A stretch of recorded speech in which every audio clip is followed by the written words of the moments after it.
with Tim Stevenson and Diane Blakely. Not black or white. It's not black or white with Tim Stevenson and Diane Blakely. All right. Hello, ladies and gentlemen, and welcome to It's Not Black or White. We are your host, Tim Stevenson.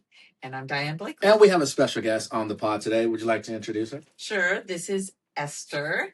And Esther's running for the 40th district. But I'm going to let you say your name out the whole way so people get it correct. Yes. Once and for all. I know. A lot of people, when they meet me for the first time, ask me. So it's Esther Kim, which is, like, that part's easy. You've met an Esther Kim before. If you live in Orange County, you've definitely met an Esther Kim.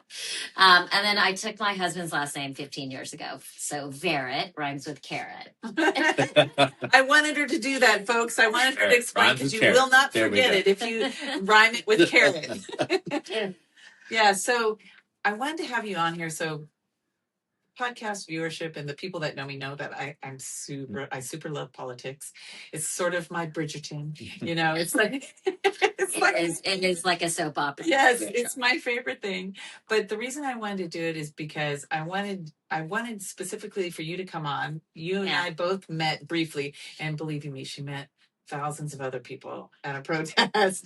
And at the time I was like, I'm going to start a podcast. I'd love you to come on. And fortunately I kept that in the back of my mind. And as we got closer, because now I think you have a very good chance. I mean, listen, I as a candidate have been through the ringer. I am more than happy to break down what happened. It's been somewhat a lot of whiplash, but I keep on saying I'm living through the seizures of our democracy. Yeah. Well, I want to dial back just a tiny bit more and maybe tell me a little bit about your parents. I read about that and talk about, what was the final straw for you because you and I both know, and Tim knows, that it's not easy to make a consideration like get involved in politics because it's a little bit it's not always just about policy anymore. It seems to have gotten a little bit more aggressive, and it's kind of a volatile market. It's a volatile thing, and as anyone knows, we're like extremely divided as a country, and so I'm curious, what was it? An influence from your parents? Was it both? Was it something that just got to you finally? You're like, I have to do something. No, okay, so you can either call me. I say I'm really more of an unhinged wine mom than a politician. You could call it bravery in a moment that we need brave people to step up, or stupidity. I guess it depends on how the story is written in the end. Right. And who's writing it. So just going back a little bit, I do think a lot about like why I'm doing this, because people are like, wait, you were running art galleries one day, raising kids, they're 9 and 12, and now all of a sudden you have you're running for Congress, and you went from having no political name ID to being neck and neck with two MAGA incumbents who combined, both of them have 50 years of experience in Congress. Wow. It's crazy. I literally Googled how to run for Congress a year ago. And then did you chat GPT it? Right. This was a little bit before chat GPT became mainstream. It was, and I am a millennial, so I did Google it. It's so funny. I was talking to another, I did a podcast thing with another girl that ran Deja Fox. I don't know if you remember her, but she she's a very well-known Gen Zer, and she's like, Esther, whenever you say you Googled how to run for Congress, you sound like such a millennial. And I was like, what would you say? She's like, TikTok, how to run for Congress? And I'm like, that's the difference? Snapchat. Yeah. Yeah. But yeah, so I keep on wondering what makes me so angry about this moment and how I got here. Because full disclosure, and anybody that Googles me can be like, oh, she lives a really great life. I'm just going to be frank. I have been featured in a lot of fashion magazines. I get sent clothes to be dressed in things by fashion designers. I just had a really good life. And people are like, wait, why are you doing this thing? And I was like, there's something in me that is always going to be me. I wasn't born with a silver spoon in my mouth.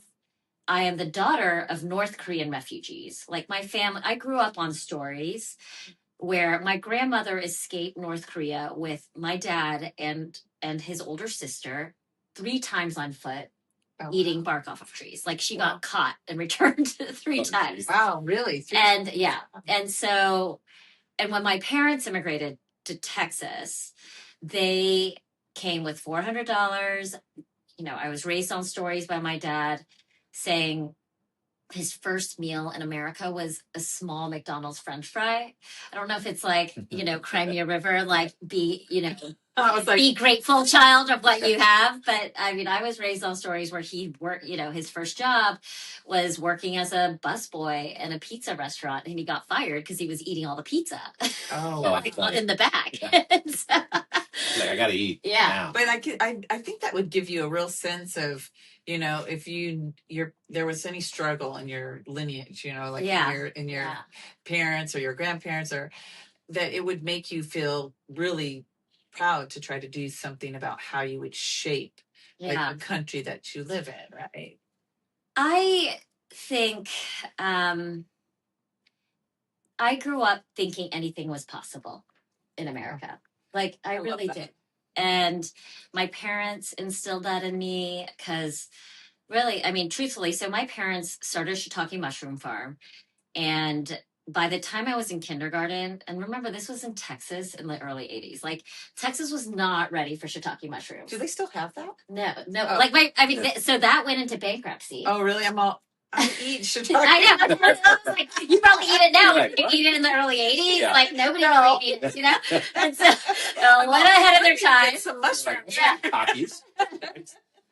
And, do you know that movie Minari? Did you watch that? No. It was like it won an Oscar, and it was this amazing movie about Korean American farmers in Arkansas. But it was like my family, and they filed for bankruptcy, and my parents belonged to a Korean church in Texas, and they realized that so many of the other members of their church like couldn't find jobs like themselves because they didn't speak English. And so my dad started going door to door in strip malls looking for contracts for janitorial work. Oh. So he got his first contract was for himself and 2 other people at his church. And then he grew what was an idea to get work for him and his community to a business with 2,000 employees. Oh, wow. So, that's the great American dream. It is. And so he ended up buying those strip malls and those hotels and like an oil and gas field. And like he bought the rights to Dr. Pepper in Asia. Like he's like grew a huge business. And some of my earliest memories was in Texas. Like he would drive me and my brother to East Texas. We lived in Dallas at the time. And he was like, we have to go visit the rednecks, like that works at his oil and gas exploration fields. And one of my earliest memories was I was about 11, and he was talking with a big burly Texan who worked for him, but his accent was so thick, my dad's accent. And the guy was like, hey man, like, I can't understand your accent. I can't understand you. Yeah. And my dad, I can tell because I could tell there was a moment of like being embarrassed in front of his children and him being like very quiet and then saying, do you understand this? You're fired. Oh. Nice. I didn't know that's where you were going with that story. And I was Hear like, me now. yeah. Hear me now. Do you understand that one? Do you understand that one now? Yeah. I was all like, oh, I break out the little violin, and I was like, oh, okay.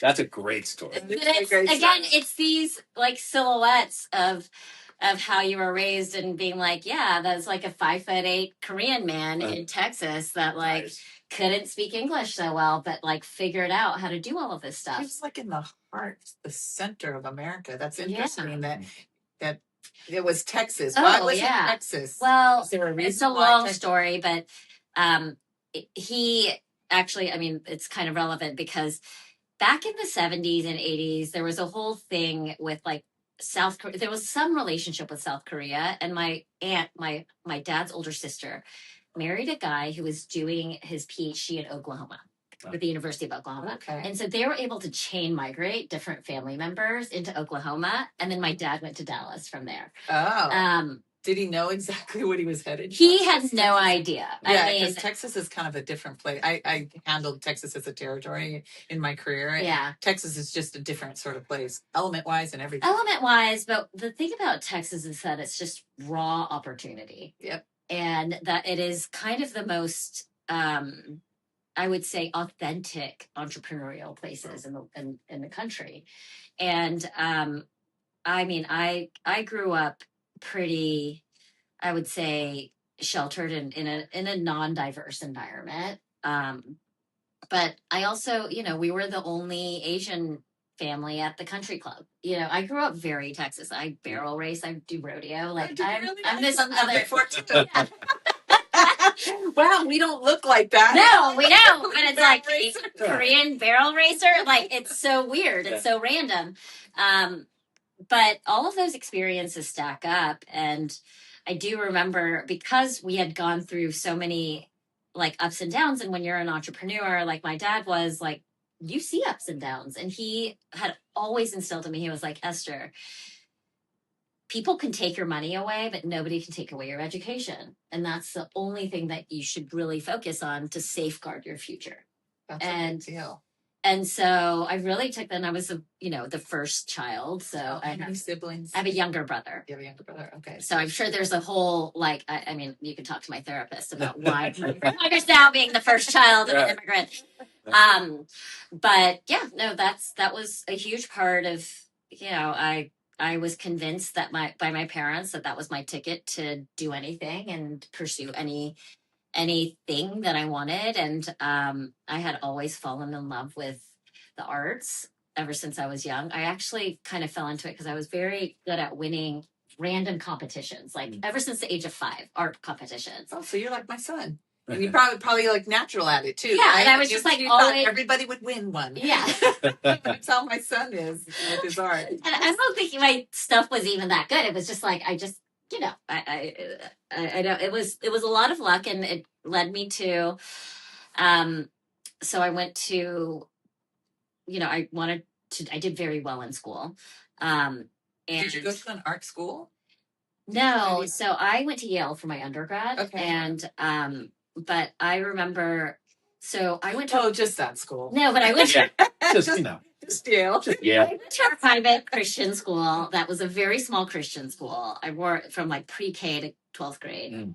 And I remember going in sophomore, junior year to like my college counselor, and I was like, I want to go to an Ivy League school. And they were like, she was like, I remember this so clearly. She was like, that's great, but we've never sent a person to an Ivy League school in our 35 years of being open. Oh, wow. And I was like, okay. And I like walked away, and I was like, I'm still going. Right. Like, yeah, you're like, maybe nobody else did it, but I was like, I'm gonna still go. Like I applied, and I got into Harvard, Yale, and waitlisted at Stanford. So it was like fine. I figured it out. All the really good schools. I was like, I'm gonna figure it out. And I think that's a little bit of like, even running for Congress, I was like, I'm gonna figure it out. Right. Your parents must be so proud. I mean, I think getting into a really good school, especially an Ivy League school, is really impressive. And then to go from there and then do what you're doing now, because I think this is really impressive. I mean, because you're taking on a huge responsibility, right, by doing it. And I think it's a little bit more scary, actually, than it's not as structured in terms of like school. Like, this is what I do to get this grade, and this is how much I have to study. But when you're doing something like running for an office that's going to help shape a country, right? Oh, like, it's going to shape. It's like incredibly entrepreneurial. And I think if you have like running a campaign, and I honestly think because my last 15 years, I've been a business person. I've built art galleries from nothing. Like, I mean, most art gallery owners do not look like me. And I always was convinced that I'd hit some sort of bamboo ceiling in my industry, because it's a multi-generational industry where people that own galleries often inherit it from their parents, and it's a very closed society. Do you have a gallery locally, or? So yeah, I my first gallery I opened in LA out of my living room, and then it grew to a, like, we bought a building and built it out, and then I opened another gallery in Dallas and another gallery in Seoul, and then another one in Orange County. That's cool. And so I was running all of those. And I did that very quickly. And about a year and a half ago, the New York Times wrote a profile on all the businesses that I built, the art businesses. Oh, wow. And if you read that article, it's actually kind of the playbook, because the person interviewed me the day after the election of 2024. Oh gosh! And you weren't under your covers. Yeah, Crying. and he knew that I'd gone knocking on doors. So that article in the New York Times actually is like, this is all the amazing stuff that she's built, like uplifting, all these different diverse voices. She just came back from knocking on doors, and it seems like she's having an existential crisis. Right. That's article. And then it's like, and then next chapter, she's running for Congress. I think that's great. I love that, though. Because, I think people who are artists, I'm surrounded with artists. I'm an artist. My son's an artist. And I think people who have art in their world see the world in Technicolor. I really like to say that, because I think you see the world differently. You see the pain in the world. You see that joy in the world. I do think artists have a little bit of an advantage to seeing things. And Tim will tell you this because he's got a huge background in art too. Yeah, you just see the theater person too. Yeah. You just see the world differently. And I think artists like people. Yeah. I really think they like people. They like all different types of curiosity about each other. Yep. And the world that we live in. It's a natural curiosity and a desire to process that curiosity and create an output. Yep. Which is something that, again, I don't think 95% of the population does. Oh. And it's a very powerful thing. There's a reason why museums exist, right? Like, you walk into a museum and you look at the objects that different people left behind. So I had gone, after Yale, I went on and did a doctorate at Columbia. I did a PhD for 12 years. Okay. And in the history of art and architecture. So I have been doing a lot of videos actually on my social media about what's happening in the Trump administration, how the National Endowment for the Arts and the National Endowment for the Humanities, I don't know if cutting all of the programs. So last year, Doge cut all of the programs. They used ChatGPT actually to take out, to literally defund all programs that had diversity, equity, inclusion, gay, BIPOC, women, anything that was any semblance. That whole inception of that all the Democrats complained about, Project 2025. They all warned about it, and people don't realize how far through it they are. And that was one of the big things that they wanted to do, was to get rid of that DEI, and they had a real effort, which they've succeeded on, getting women out of high ranking positions in the military too, but they definitely crucified the arts, because they know that arts attracts people of all different that's a celebration of, and it's a mirror of what our society is today and where we want to go tomorrow. And Trump realized that he wanted to rewrite that narrative along the lens of a white supremacist narrative. Mm-hmm. And so there's been a complete whitewashing of cultural programs throughout our country, and a defunding of diverse programs centered around diversity. And this is important to think about right now, because we're all listening to the news of this giant Arc de Triomphe, the 250 No, we talked about that. We did. We talked about that. Yeah. On our podcast. We were so a lot of the money that had been canceled from the National Endowment for the Humanities is being funneled towards this thing.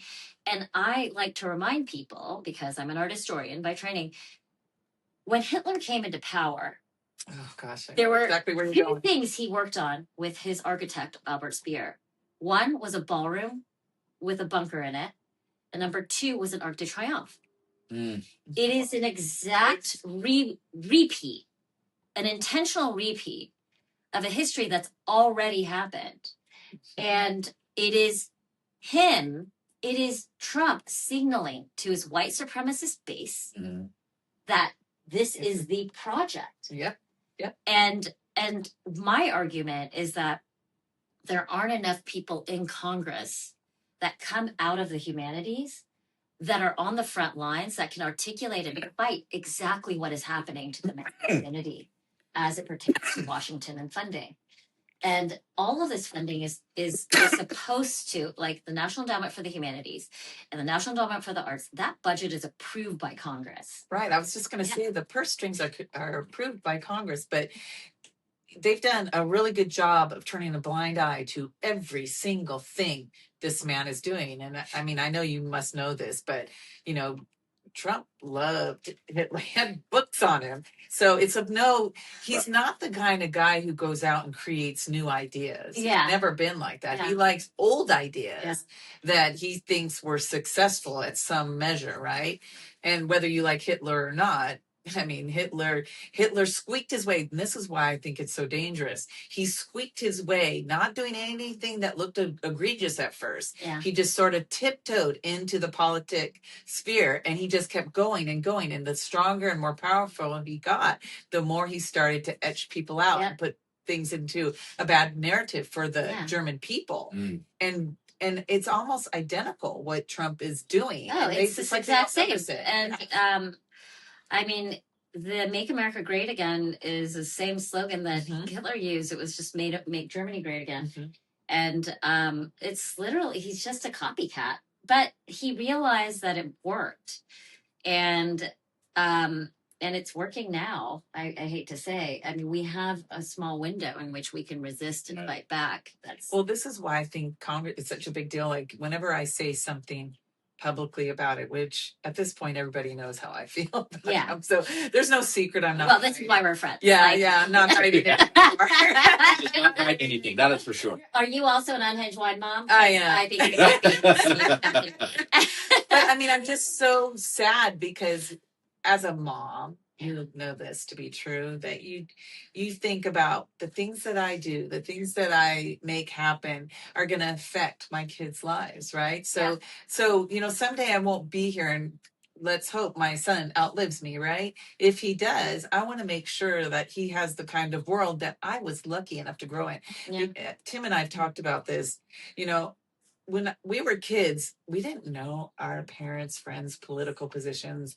Religion was a no-no, but all this stuff, it was mostly policy conversations between level-headed adults. Nobody was doing what's happening now. Nobody was saying there were good people on both sides, which I hate, because I'm like, no, one side was bad and the other side was getting run over. I'm like, I don't like that kind of stuff. And then this whole January 6th thing where he wants to create a slush fund. Thank God the police officers are suing to try to stop, because I'm like, who's going to stop him? Yeah. And this is one of the things that I really hope is that we get a hold of Congress, because giving somebody the three existential branches of government, giving all three to one party is bad, regardless of I don't think anyone should have it all. Yeah. I think there should be a amount of differences of opinion on purpose, because really good ideas come from collaboration. Yeah. Right. And here we're in a situation where there's no collaboration at all. I mean, people get mad at the Democrats, and I'm like, what do you expect them to do? Yeah. They're following the rules. And we're such hall monitors. It's so annoying. Literally, like, I have people on my team being like, Esther, you can't put your manicure on the campaign thing. And I'm like, okay, I got it. Like, dude, like, chill out. Like, do you see what's happening on the other side? Like, yeah. Like, what are you talking about? We're like worried about them building. Like, what was it? He drained the pool. Did you see? Using his New Jersey pool guy to like redo the Washington Monument. Yeah, the waterway, the one that folks, the one that Forrest Gump and Jenny, right? Forrest, Jenny, that now looks like I don't know if he's finished, but he was painting it blue and like making it look like a swimming pool. Wait, Tim, should we let Tim talk? Because I feel like you and I know. Oh, I'm like literally Hey. like the wine mom driving. Oh. Like we like. It is all good. I'm picking up some stuff too, because I mean I did a little bit of studying, so I kind of know a lot of this stuff. And being especially in the middle, but a lot of the chaos that's happening, especially on the right side of this conversation, those are things that I go, hey, what is wrong with these people? What is wrong with common sense? And that's always my thing is, where do we meet? Yeah. Can we get people who don't just go, hey, you're this. Yeah. You're a name. I'm going to call you this. I'm going to call you that. Yeah. How about two adults get together, figure out the problem for all the people, right, and have a solution that helps everyone? Well, I think it's hard with the political climate the way it is. It mean, is. people have like chosen their team. Yeah. So now, like, It's really the hardest being in the middle, by the way. I think so. So Yeah. Tim will always tell you that I used to, so when Biden ran, I really wanted him to win. And the reason I wanted him to win was he was experienced. Yeah. And I also thought that he was he's sort like of a a good moderate. dude. He was like a good dude, and he was a moderate Democrat. And I thought that was where, and I had a lot of people get upset about Bernie and all this other stuff. You know, people were like, but I never considered myself like that far to the left, you know, although after you get sick with a health crisis like I had a year and a half ago, you realize how important your insurance is. Then you're like, wouldn't it be nice if I had health insurance and I didn't have to worry about like keeping a really stressful job so I could have health insurance? You know, like it's sad. It's so sad, guys. Like we really shouldn't be in this situation. Okay, so you feel that way about? So I'm okay. So position. Yeah, my healthcare position is I really want universal healthcare. I think that would be amazing. And if you don't want it, you're insane. Like that is not want it. They've been brainwashed into thinking that it is not something to be desired, or that it's a far left talking point. It is actually a talking point that is common sense. Like, why wouldn't you want healthcare for everybody? You really hate other people that much that you want ill on them and their family for no reason. Like, it devastates people in healthcare. If like one crisis devastation is nonpartisan. It doesn't. It doesn't say, "Are you a Democrat?" It's like the bill is the bill. You know, it's like exactly. And the annoying like process to get reimbursed is like they don't ask you if you're Democrat or Republican when you're talking to that operator on the phone. Right. And so again, so I'm running on a slogan, and it's common sense is our common ground, right? Yeah. Like I really do believe that I'm in the middle on a lot of things, but if I reframe the way I talk to someone, if you're MAGA or if you're a socialist, like I would say like 95% of the time we have common ground. It's really like we all want the same things. We've been sold different menu items to achieve those things. Like, that's funny you say menu items, because I tell Tim all the time, and Tim will attest to this, that a lot of times the people, I can tell the minute they start talking what party they're in. Yeah. I'm like, oh, they say this, this, and this. If they're Democrats, they say this, this, and it's this. It's like different scripts. Like people just got handed different scripts. Right. And at the end of the day, it's and a lot of and people are frustrated, and I think if you're paying attention, you're not really bought into any party actually at this point. Like truly, I mean, I've been a registered Democrat since I was 18. I'm still a registered Democrat. I will like the liberal values of respecting individual rights is something that I will always see as the primary goal for any political party or even America to achieve for itself.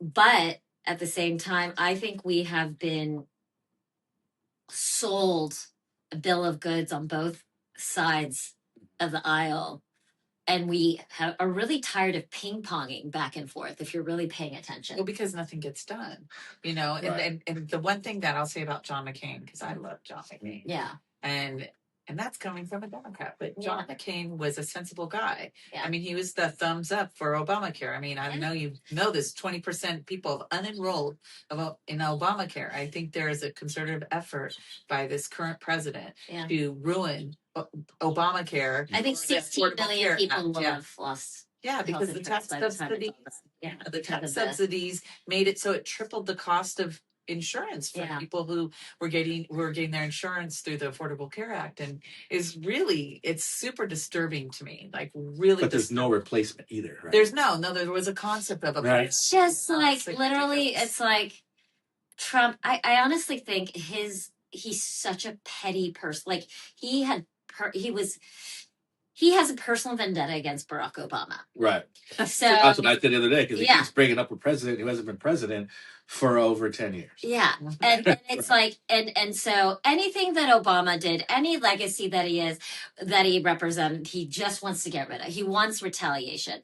And that also includes the fact that he's Black. So he's just willing to retaliate against Black people because Obama represented them. Like, is really how I feel about it. I think you're spot on. Yeah. I mean, Tim and I talk about it all the time. I'm like when he was doing that whole thing with the monkey thing and the I have something Lion to say King. about that. And that was at the point where I was Tim finally got mad. Yeah, because I tend to like take things and then just kind of register them and figure out the logical. But on that one, I was like, you can't walk that back. You just can't. Tim, can you remind everybody? So, were you ever a registered Republican? No, I've been independent since I was 18. Oh wow. Yeah. Okay. Mm-hmm. Or white with Tim Stevenson and Diane Blakely. Not black or white. It's not black or white with Tim Stevenson and Diane Blakely.